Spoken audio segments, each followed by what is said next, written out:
আলাইকুম। আজ আমরা আসলাম মাঠে ঘুরতে।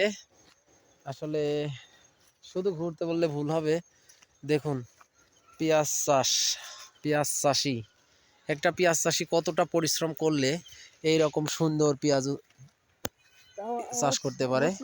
দেখছেন, পেঁয়াজটা আসলেই অনেক সুন্দর।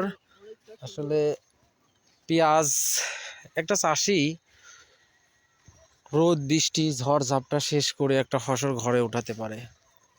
এটা আমরা অনেকেই জানি, অনেকেই জানি না যে আসলে এটা কোথা থেকে আসে।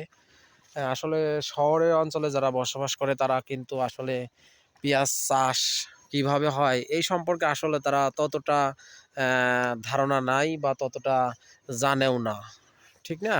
কিন্তু আমি আমার এই ভিডিওর মাধ্যমে আমি আপনাদের আজকে দেখাবো যে পেঁয়াজ চাষ কিভাবে হয়, ঠিক আছে? আর পেঁয়াজে কিভাবে আপনার কীটনাশক দেয় এই ভিডিওর মাধ্যমে আপনারা সবকিছু দেখতে পারবেন আশা করি।